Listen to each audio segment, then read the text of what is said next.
ইব্রাহিম আলাইহিসসালাম এর উত্তরাধিকার, তাওহীদের পথের রোল মডেল। একজন মানুষ একটি পুরো উম্মতকে বদলে দিতে পারে। প্রমাণ ইব্রাহিম আলাইহিসসালাম। ইব্রাহিম আলাইহিসসালাম তার জীবনের প্রতিটি অধ্যায় এক একটি শিক্ষা।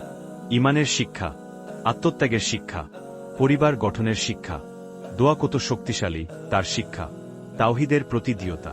শৈশব থেকেই তিনি বলেন, আল্লাহ ছাড়া কারো সামনে মাথা নত নয়। আগুনে নিক্ষেপ করা হল, কিন্তু ভরসা ছাড়লেন না। আল্লাহ বললেন, হে আগুন, ইব্রাহিমের জন্য ঠান্ডা ও নিরাপদ হয়ে যাও। সূরা আনবিয়া 69। আল্লাহ যখন সাথে থাকেন, ভয়ের কিছুই থাকে না। আল্লাহর হুকুমের প্রতি নিঃশর্ত আনুগত্য। এ প্রিয় বাবার দেশ ত্যাগ, এ স্ত্রী শিশুকে মরুভূমিতে রেখে যাওয়া, এ কোরবানি দিতে প্রস্তুত হওয়া, সব কিছুতে তার ঘোষণা, আমার পালনকর্তা আমাকে যেদিকে নির্দেশ দেন আমি সেদিকেই চলি।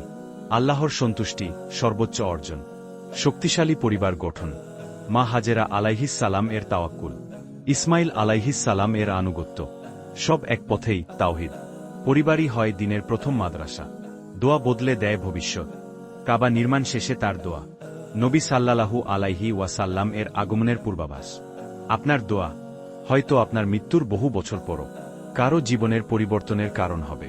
পরীক্ষায় জয়ীরাই ইতিহাস গড়ে। ইব্রাহিম আলাইহিসসালামকে কেন খলিলুল্লাহ, আল্লাহর বন্ধু বলা হয়? কারণ তিনি হাসিমুখে কঠিন আনুগত্য বেছে নিয়েছেন। আল্লাহ বলেন, ইব্রাহিম ছিলেন একটি উম্মত। সূরা নাহল 120।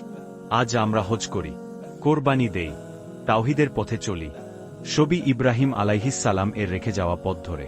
যদি কখনো মনে হয় জীবন কঠিন, তাহলে মনে করুন ইব্রাহিম আলাইহিসসালাম এর আল্লাহ আছেন। আপনারও সেই একই আল্লাহ আছেন। এই ছিল ইব্রাহিম আলাইহিসসালাম সিরিজ, তাওহীদের যোদ্ধা। দর্শকদের প্রতি আহ্বান, প্রতি কঠিন সময়ে নিজেকে বলুন, ইব্রাহিম আলাইহিসসালাম কিভাবে থাকতেন?